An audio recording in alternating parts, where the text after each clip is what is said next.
Que la grâce du Seigneur vous soit multipliée. Nous allons aborder aujourd'hui un thème très important. Il s'agit de ce que je tiens dans ma main. La Bible. Est-ce que la Bible sauve? Nous entendons beaucoup de personnes en notre temps actuel qui affirment que la Bible ne sauve pas. Il y en a même qui vont jusqu'à brûler, déchirer les Écritures. Bien-aimés, ne suivez pas cette loi. Il y a même des faux prophètes qui se lèvent et qui disent que tous ceux qui ont écrit la Bible sont morts. Et donc, si nous suivons ces écrits-là, nous sommes en train de suivre des prophètes morts. Et il faut suivre le prophète visuel de Dieu dit, c'est la ruse de Satan. C'est la stratégie de l'ennemi. Ne suivez pas cela. Donc, l'écriture elle-même va nous éclairer par rapport à cette thématique. Est-ce que l'écriture sauve? Alors, je vais directement aller vous chercher ce que déclare l'apôtre Jean. Dans Jean chapitre 20, écoutez très bien. Donc, l'apôtre Jean a écrit au sujet de notre Seigneur Jésus. Il nous a, grâce à ce travail-là, nous pouvons lire les enseignements de Jésus, ses instructions, et comme il a dit, mes paroles sont esprit et vie. Jean chapitre 6, verset 63. Pourquoi les apôtres ont écrit? L'apôtre Jean va nous répondre. Jean chapitre 20, nous allons lire le verset 30 et 31. Il est écrit. Jésus a fait encore en présence de ses disciples beaucoup d'autres miracles qui ne sont pas écrits dans ce livre. Mais ces choses ont été écrites afin que vous croyiez que Jésus est le Christ, le Fils de Dieu, et qu'en croyant, vous ayez la vie en son nom. Amen. Ce passage-là répond déjà à notre thématique. La Bible sauve. Ici, Jean nous fait comprendre que Jésus a fait encore en présence de ses disciples beaucoup d'autres choses qui n'ont pas été mentionnées. Il n'est pas nécessaire d'avoir tout cela. Pour répondre à quoi à certains qui demandent quelle Bible devrions-nous suivre? Est-ce celle qui a 66 livres ou est-ce celle qui a plus de livres? Et selon eux, comment pouvons-nous suivre quelque chose d'incomplet? Même celle qui a plus de 66 livres, il y a des livres qui ont été triés, qui ont été sélectionnés, on a rejeté d'autres. Le but n'est pas d'avoir une multitude de livres. Parce que ce que vous devez savoir, c'est que la personne centrale de ces écrits-là, c'est Jésus-Christ. Et je vous assure que même un seul livre contenu dans cette Bible est suffisant pour amener quelqu'un au salut. Parce que tout cela est concentré sur la personne de notre Seigneur, Jésus-Christ. On n'a pas besoin d'une multitude. Vous comprenez? Donc, que ce soit celui qui lit 66 ou plus, pourvu, attention, parce qu'il y a des livres qui ont été traités. Ça existe des livres qui sont, quand on a voulu faire quoi? S'il s'agit, par exemple, de Paul qui a parlé ou de Pierre qui a parlé, alors que ce n'est pas le cas. Et comment le savoir? Ben, c'est simple. C'est l'esprit du message. Est-ce qu'il est en accord avec les autres textes ou est-ce que celui-là va en désaccord? Oui, on peut avoir tous ces livres-là, mais il y a un même esprit, il y a une même pensée, il y a une même orientation. Et là, c'est le discernement qui nous donne de pouvoir faire la part des choses. Et déjà par rapport à ce que je venais d'affirmer là, c'est-à-dire que des personnes qui auraient écrit des livres, en se faisant passer, il a écrit des livres en se faisant passer pour les apôtres, Paul en parle lui-même dans 2 Thessaloniciens chapitre 2, je vais vous le lire après le verset 1, il est écrit, pour ce qui concerne l'avènement de notre Seigneur Jésus-Christ et notre réunion avec lui, nous vous prions, frères, de ne pas vous laisser facilement ébranler dans votre bon sens et de ne pas vous laisser troubler, soit par quelque inspiration, soit par quelques paroles ou par quelques lettres qu'on dirait venir de nous comme si le jour du Seigneur était déjà là. Vous voyez? Ne pas vous laisser ébranler par, on va noter la partie, quelques lettres qu'on dirait venir de nous. Vous voyez, donc il y en a des gens en ce temps-là qui envoyaient des fausses lettres aux frères en montrant qu'il s'agissait de l'apôtre Paul, une usurpation d'identité. Est-ce que vous comprenez? Donc, effectivement, il y a beaucoup de livres qu'on a voulu nous faire croire que ce sont les apôtres qui ont écrit et par l'esprit du discernement enseignent que ça n'entre pas dans l'esprit du message de notre Seigneur Jésus-Christ. Voilà. Mais en même temps, vous devrez le savoir, il n'est pas toujours utile d'avoir une multitude de livres. Est-ce que nous devons prendre la version qui a 66 ou celle qui a plus ou peut-être celle qui a moins? C'est pas utile. Est-ce que vous comprenez? N'entrez pas dans ces spéculations-là. Donc, L'apôtre Jean a répondu dans Jean chapitre 20, verset 31, qu'ils ont écrit ces choses afin que nous croyions que Jésus est le Christ et qu'en croyant nous ayons la vie en son nom. Donc, selon ce passage, oui, l'écriture sauve. Oui, la Bible sauve. Si tu ouvres les écritures et que Dieu ouvre ton cœur à la compréhension. Je ne suis pas en train de dire que tous ceux qui lisent la Bible sont sauvés par là. Non. Je dis, Dieu peut te sauver au moins de l'écriture, en conformité avec Jean verset 31. Tu lis, il ouvre ton cœur et tu comprends que Jésus est le Christ. Donc, tu comprends la doctrine de Christ et tu le confesses. Oui, tu as la vie éternelle en son nom au moyen de l'écriture. Aujourd'hui, nous, on n'a pas vu les apôtres.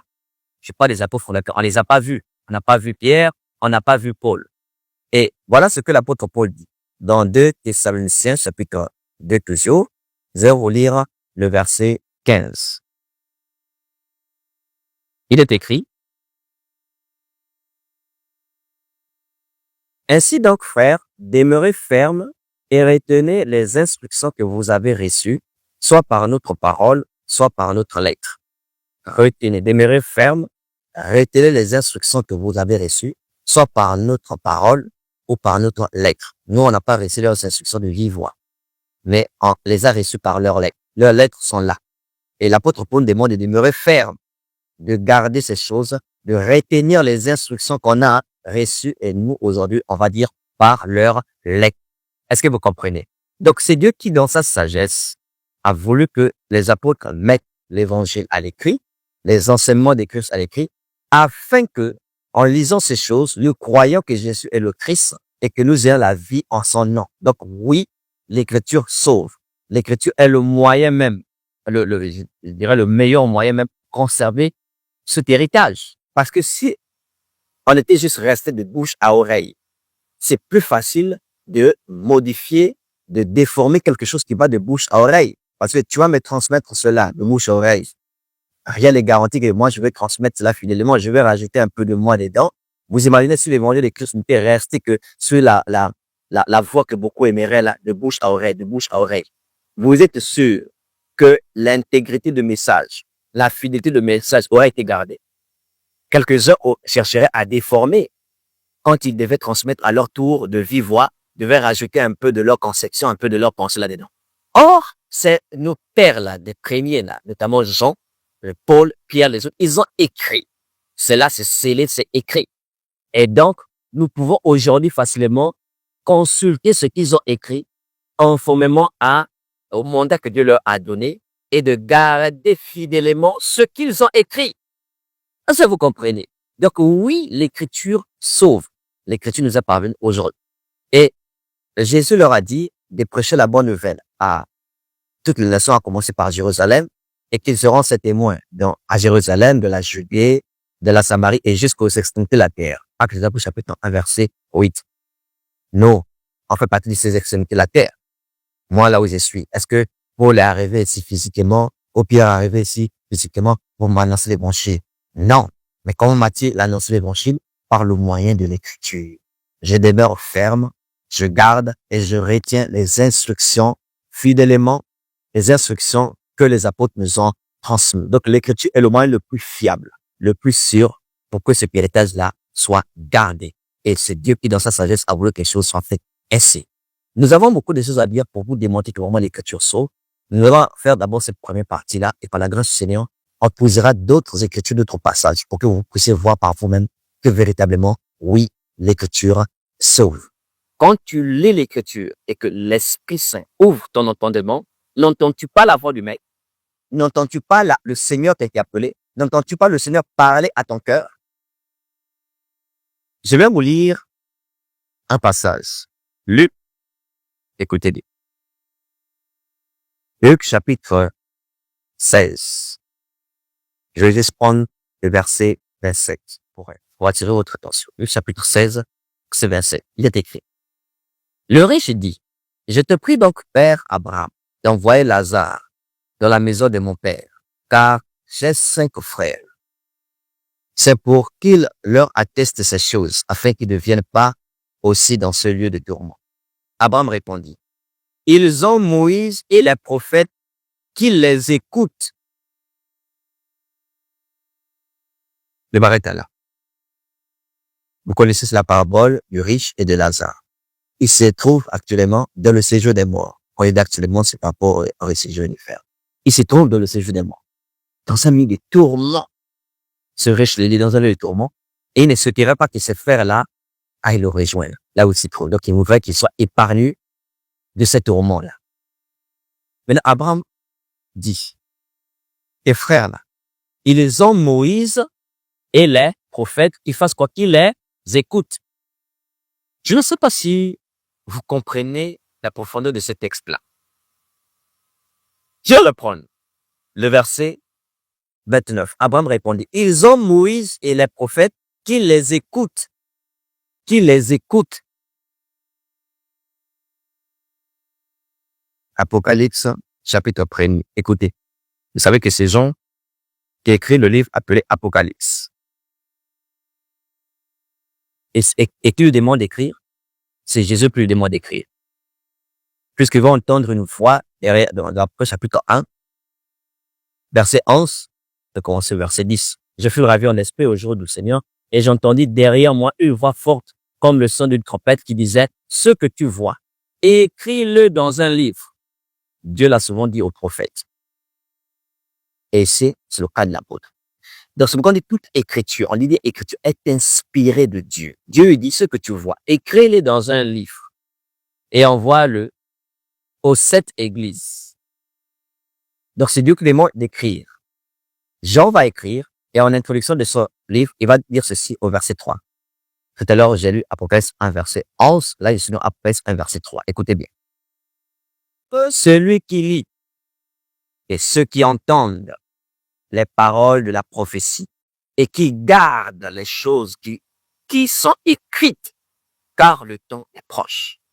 Nous qui lisons là, ne suivez pas ces faux prophètes qui vous disent vous êtes malheureux, il faut obligatoirement ce salut traditionnel là, générationnel dans leur tradition là, de bouche à oreille, il faut que tu écoutes. Moi aussi, autrefois de le passé, j'ai cru en cela, j'ai défendu ces hérésies là. Mais Dieu m'a ouvert les yeux et Dieu m'a permis de comprendre que tout ça, c'était vraiment la tradition des hommes. Ça n'a rien à voir avec les instructions qu'on a reçues des apôtres. Donc, c'est que vous diront que non, c'est impossible que vous soyez sauvés par au moins l'écriture. Il faut forcément qu'un homme vous parle de vive voix. Il faut forcément qu'il vous parle et vous amène aux eaux de baptême, vous baptise, ou il vous impose les mains pour que vous puissiez recevoir le baptême de cet esprit. Mais vous seul, en lisant, vous ne pouvez pas être sauvés. Vous ne pouvez pas être sauvés au moins l'écriture. Je reprends. Tout le monde ne peut pas être sauvé par ce moyen. Mais l'écriture sauve les âmes. Est-ce que vous comprenez? Il y en a qui sont sauvés par là. Conformément à ce que Jean dit, vous écrivons ces choses afin que vous croyez que Jésus est le Christ et qu'en croyant, vous ayez la vie en son nom. Donc, ça part de l'écriture. On écrit, tu lis, tu comprends par le Saint-Esprit, tu crois que Jésus est le Christ et tu la vie éternelle par ce canal. Voilà ce que le croyant. Entre ce que dit l'apôtre Jean et ce que dit le faux apôtre aujourd'hui. Qui est-ce qu'on doit suivre? En ce que l'écriture elle-même rend comme témoignage et ce que les hommes aujourd'hui ont établi comme système de pyramide ou système de tradition. Qui allons-nous suivre? À vous de décider vous-même. Donc, heureux celui qui lit et ceux qui entendent les paroles de la prophétie et qui gardent les choses qui sont écrites, car le temps est proche. Et même ce temps-là que vous voudrez qu'il vous prêche l'évangile. Vous prêchera-t-il un autre évangile ou c'est exactement ce que les apôtres ont dit, ce qu'il est censé vous prêcher? Ça, c'est vraiment la comédie. On doit garder les instructions des apôtres, soit de vive voix, donc par leurs paroles, ou par leurs lettres. Et si on reçoit par leurs lettres et qu'on les garde par leurs lettres, pourquoi allons-nous juger la personne qui n'est pas sauvée?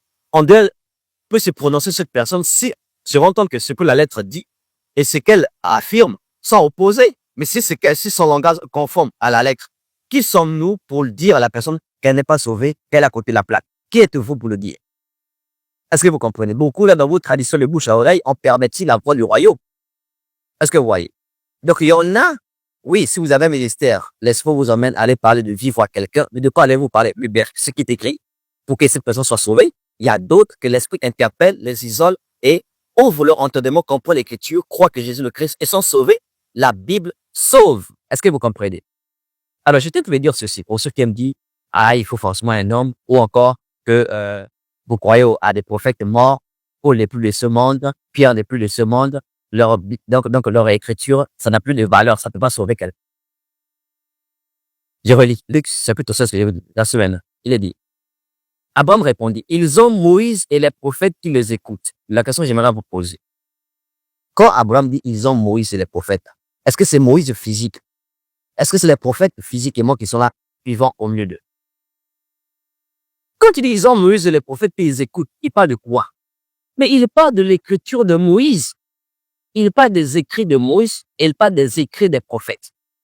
Donc, l'écriture de Moïse, qu'on appelle souvent la Torah, c'est ça Moïse. Les écrits de prophètes. Mais ce sont les prophètes. Ne vous êtes jamais arrivé de dire, Paul dit dans 1 Corinthiens tel. Parce que Paul, physiquement encore la vie. Mais Paul est toujours vivant. De la même façon, Moïse a écrit. Le Seigneur l'a rappelé depuis. Mais ceux qui lisent la loi de Moïse, on dit Moïse. Moïse a dit. On parle de la loi de Moïse à partir de l'auteur, Moïse. Donc, je peux dire oui. C'est Paul qui m'a sauvé. Oui, au moins l'écriture. Paul dit, Paul est toujours vivant. Pierre est toujours...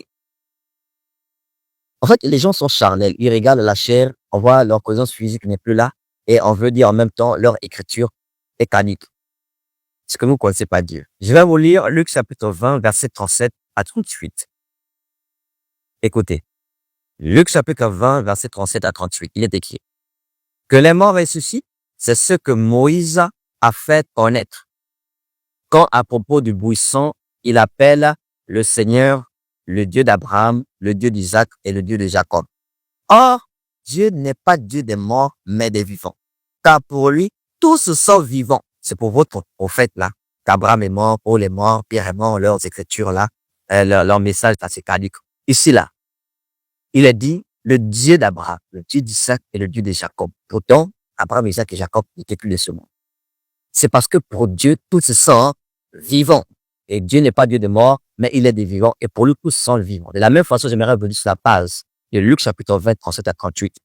De même que Abraham, Isaac et Jacob ne peuvent plus de ce monde, mais que pour Dieu, tous sont vivants. Ainsi, Pierre, Paul, Jean et les autres ne sont plus de ce monde, mais pour Dieu, ils sont toujours vivants. Et pour nous, ils le sont encore. Voilà pourquoi Père Abraham peut dire, ils ont Moïse et les prophètes. Et moi, je peux dire aujourd'hui, nous avons Paul, nous avons Pierre, nous avons Jean. Nous devons les écouter. Effectivement, on a Paul, on a Pierre, on a Jean, on a Jacques. Ils sont toujours vivants. Leur écriture est toujours vivante. Ils ont écrit ces choses afin que nous croyions que Jésus est le Christ et qu'on croit que nous ayons la vie éternelle. Donc, si l'Esprit t'a interpellé et Dieu t'a parlé au moins des Écritures pour que tu connaisses, découvres que Jésus est le Christ et que tu connaisses la doctrine de Christ et que tu retiens fermement, fidèlement l'instruction des apôtres par leurs lettres, tu es un sauvé. Est-ce que vous comprenez? Et maintenant, pour ceux qui ont le baptême d'eau, on vous expliquera, si Dieu le permet, le rôle du baptême d'eau. D'ailleurs, je vous donnerai en référence la chaîne de mon cher compagnon, Pasteur David. Vous pouvez aller regarder cela. L'évangile de vérité. Vous mettrez le lien en description où il vous explique le salut là-bas. Et vous explique le rôle du baptême d'eau. Parce que pour beaucoup aujourd'hui, ils pensent qu'on est sauvé par le baptême d'eau. Ça, c'est une autre fausseté encore. Ou pour d'autres encore, on ne peut pas recevoir le Saint-Esprit par la foi, comme le dit si bien Galates chapitre 3, verset 14, et même Galates chapitre 3, verset 2, par la prédication de la foi. Non, pour eux, il faut que des soi-disant anciens vous imposent des mains pour vous transmettre le Saint-Esprit. C'est l'esprit de l'oreille qui vous charge sur eux. Oui, il y en a qui ont reçu le baptême de Saint-Esprit, les Écritures par l'imposition des mains, mais pas tous. Il y a eu des milliers de conversions. Ensuite, vous pensez que les apôtres passeront leur temps à imposer les mains à tous ces disciples-là pour qu'ils reçoivent le Saint-Esprit. Et les événements particuliers et qu'il y a des explications conformes à l'Écriture. Pourquoi cela était arrivé? Mais c'était pas une doctrine qui devait imposer les mains à tous ceux qui recevaient l'Évangile. Vous êtes des menteurs. On reçoit le Saint-Esprit par la foi en la vérité, comme le montre Éphésiens chapitre 1, verset 13, et comme le maître même dira, si un homme est né d'eau et d'esprit, il ne peut voir le royaume de Dieu. On reçoit le Saint-Esprit par la prédication de la foi, par la foi, Galates chapitre 3, verset 14. Or, la foi vient de ce que l'on entend, et ce que l'on entend, selon Romains 10, verset 17, vient de la parole de Christ, qui est toujours aussi vivante aujourd'hui pour sauver les âmes. Donc ça, c'est la première partie, et par la grâce du Seigneur, je développerai la deuxième partie pour attester davantage que oui, l'Écriture, la Bible, n'est pas un livre comme tout autre. La Bible est un livre salutaire. Et que le Seigneur vous bénisse abondamment au nom de Jésus-Christ. Amen.